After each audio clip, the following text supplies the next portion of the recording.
Olá, eu sou o Anderson do canal Teologia Puritana Explicada e hoje, em um ambiente inusitado, estaremos falando sobre os puritanos e a providência de Deus. Os puritanos e a providência. Capítulo de número 10 dessa obra Teologia Puritana, Doutrina para a Vida, do Dr. Joel Bick e Mark Jones, né? Estou aqui na página de número 247. Você que tem acompanhado o nosso trabalho, fica conosco aí. Começar aqui com a frase de João Calvino: Deus cobre sob as asas de seu cuidado cada um de suas criaturas. Vamos lá. Há muito tempo a igreja ensina a boa, sábia, pessoal e minuciosa providência de Deus sobre a criação, em contraste com as filosofias gregas que espiritualizam tanto a Deus a ponto de aliená-lo de todo o envolvimento com o mundo físico. Os primeiros cristãos ensinavam que Deus é o Criador, sustentador e regente de todas as coisas. Irineu, primeiro século, segundo século, ano de 125 a 200, afirmou: o Criador deste universo exerce sua providência sobre todas as coisas e organiza os acontecimentos do nosso mundo. Agostinho escreveu: a cidade de Deus, em parte, passa a ensinar a providência divina sobre as nações e civilizações, em especial à luz da crise provocada pela queda de Roma diante dos bárbaros. Ele afirmou que os eventos não aconteciam por acaso ou por fatalidade, mas pela vontade de Deus. João Crisóstomo, anos 350, 349, Próspero de Aquitânia, 390, Teodoro de Cirro, 390, Salvino de Marsella, 400 depois de Cristo, é óbvio. Boécio escreveram tratados sobre o governo providencial de Deus sobre o mundo em suma teológica. Tomás de Aquino tratou de várias questões relacionadas à providência, ao governo divino. Escreveu: todas as coisas estão sujeitas à providência divina, não apenas em termos gerais, mas até mesmo em suas próprias peculiaridades. Todas as coisas que existem de uma maneira ou de outra são necessariamente dirigidas por Deus para um determinado fim. Os reformadores continuaram a explorar esse tema bíblico da soberania de Deus. Wirico Zwingli, que é o reformador, que escreveu um tratado sobre a providência soberana de Deus, afirmou: a providência é o governo contínuo e imutável de todas as coisas do universo e seu controle. Deus livremente supre tudo com todas as coisas, pois uma vez que ele não tem necessidade de nada, ele é rico em todas as coisas, portanto é impossível ele se esgotar e se exaurir em dar. Ele se regozija em dar.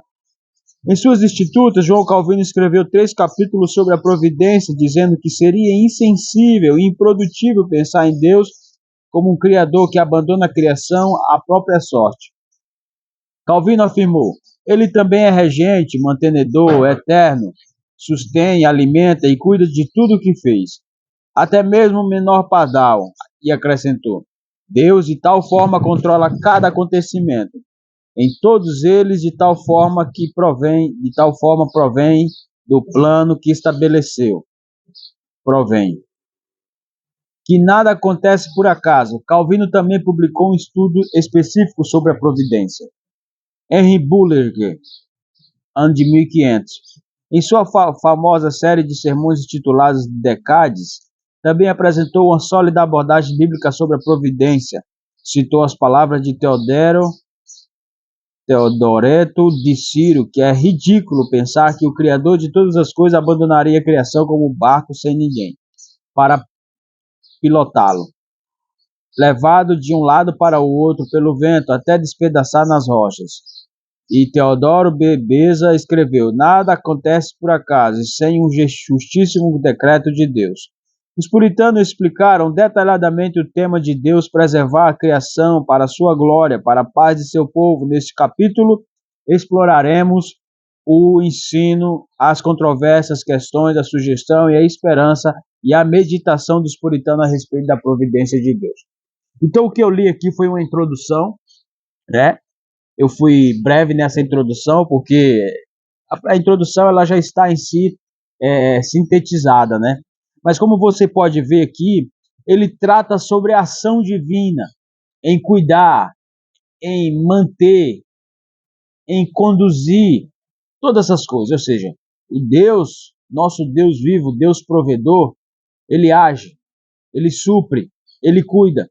Então, é sobre isso que trata sobre a providência de Deus. Ou seja, nós não estamos abandonados ao léu. Nós estamos sendo assistidos por um Deus provedor. Então vamos entrar então sobre o ensino sobre o puritano, sobre a providência de Deus. Vamos lá. A providência divina é um tema fundamental da fé cristã.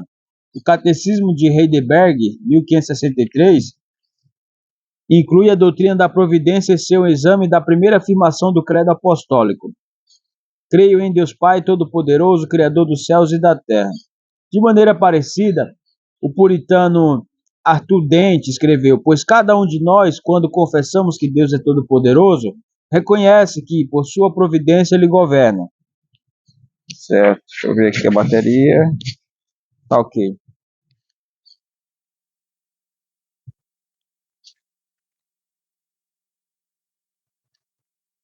Reconhece que, por sua providência, ele governa. Vamos lá.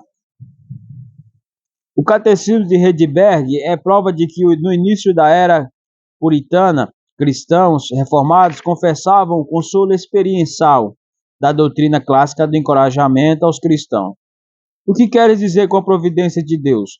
O poder total e onipresença de Deus em que, por assim dizer, por suas mãos ele sustém e governa os céus, a terra e todas as criaturas, de modo que a erva e a grama e a chuva seca, os anos frutíferos, os anos estéreis, a carne e a bebida, a saúde, a enfermidade, as riquezas e a pobreza, e sim, todas as outras coisas não acontecem por acaso, mas por sua mão paterna. Qual é a vantagem de sabermos que Deus criou todas as coisas e que, mediante a sua providência, ainda sustém? É para que tenhamos paciência na adversidade, gratidão na prosperidade, e para que, em todas as coisas que nos sobrevenham, depositaremos em nosso Deus e Pai fiel nossa firme confiança de que nada nos separará de seu amor, visto que todas as criaturas estão de tal maneira em suas mãos e que se veem e que sem a vontade divina eles não podem nem mesmo se mexer. Em seu sermão sobre o Catecismo de Heidelberg, William Mays deduziu as seguintes lições de Romanos 11:36. Porque todas as coisas são dele, por ele e para ele. A ele seja glória eternamente. Amém. E ele escreveu: Deus possui uma providência resoluta por meio da qual cuida de todas as coisas que as conduz, para que resultem em sua glória pessoal. É a sabedoria divina e não acaso que faz com que tudo se mova no seu devido fim. A providência de Deus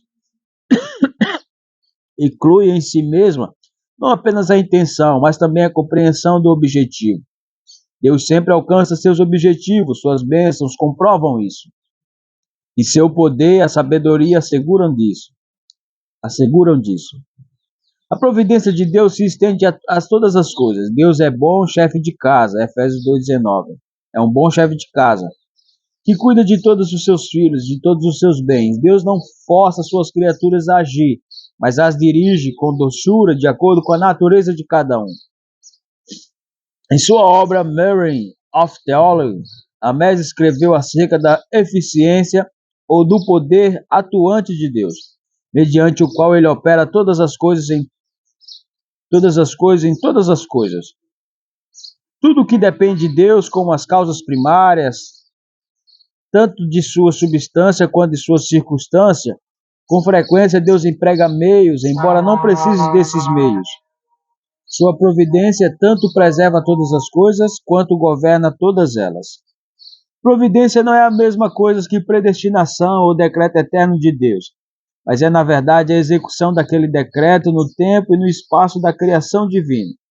William Pipler escreveu: a providência é um ato divino externo e temporal que Deus preserva, governa e controla toda coisa que existe e é feita, a saber, tanto as criaturas quanto as capacidades e ações das criaturas, e a dirige para que alcance tantos os fins mediante quanto o fim absoluto de todas as coisas, ou seja, tanto o fim e naquele momento quanto o fim absoluto, o fim extremo, o fim maior de todas as coisas.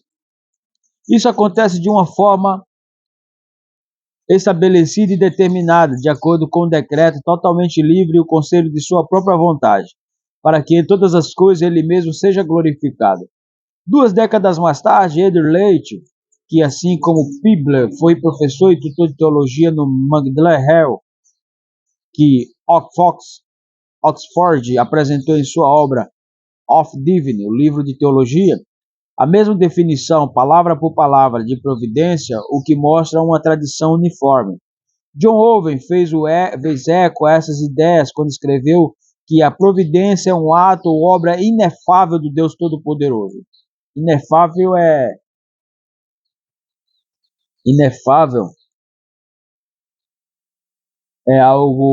algo aparentemente é como se fosse inefável, é como algo fosse algo muito doce, se não me falha a memória. Inefável, entendeu? Algo muito saboroso, algo desse tipo assim, doce ao paladar, sabe? Vamos lá. Inefável é um ato ou obra inefável do Todo-Poderoso, na qual ele nutre, sustém, governa o mundo e move todas as coisas por ele criadas, agindo de acordo com a maneira própria da natureza com que o princípio as adotou. Para os fins que determinou, Owen afirmou que o Criador continuou a trabalhar após o término da criação. João 5,17. O governando todas as coisas, até mesmo o sofrimento humano ou mal, como também fica evidente no relato de Gênesis acerca do dilúvio, não existe nada que ele fez com a boa mão da providência ele governe nem sustenha. Não existe nada que ele fez com a boa mão da providência, ele não governe nem sustenha. E mais, Deus sustém a criação por meio da sua providência protetora. Cada criatura depende de Deus, escreveu Edward Corbett. O universo é como uma casa que continua de pé depois de o carpinteiro concluir seu trabalho e ir embora. É, na verdade, como a luz do dia que acaba quando o sol se põe.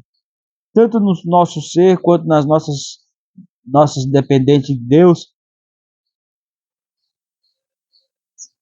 tanto nosso ser quanto nossas ações dependem de Deus para a sua existência. Atos 17. Nas palavras de Colbert, não se conseguimos dizer uma única palavra, tem um único pensamento, virar os olhos ou mexer um dedo sem a concordância do poder de Deus, que dá vida, fôlego e todas as coisas. Deus alcança seus propósitos por meio de sua providência regente. Efésios 1:11. Afirma que Deus faz todas as coisas segundo os desígnios da sua vontade, a fim de sermos para o louvor da sua glória. Em seu comentário sobre Efésios 1, Thomas Gordon escreveu: ele planeja de antemão todas as coisas, nada acontece que ele não tenha planejado antes. Gordon prosseguiu: a vontade de Deus permanecerá, ele não será frustrada. Salmo 135. A providência de Deus inclui assuntos triviais. Mateus 10:30, são 3 pontos, depois vai falar. Acontecimentos fortuitos, Êxodo 21, e as escolhas feitas pelos homens, Tiago 4:15. O conselho de Deus é uma determinação madura daquilo que é melhor, ou certa resolução sobre o que é o melhor fazer. Algo para o qual Deus está singularmente qualificado para fazer, Isaías 28:29. Em última instância, essa é a vontade de Deus, pois ele não tomou decisões mediante a escolha da melhor opção disponível, como se dependesse de alguma coisa. Pelo contrário, tudo é atribuído à sua vontade, e o conselho de Deus estabeleceu como fazer as coisas da melhor maneira. Gordon afirmou que o objetivo supremo de Deus não é apenas que falemos ou cantemos sobre louvores a Ele, mas que existamos para o louvor da sua glória, pois teu ser, tudo que és e possuis deve ser para a sua glória. Amém. Glória a Deus. Então nós fizemos a primeira parte aqui desse assunto, né? Um assunto grande, certo?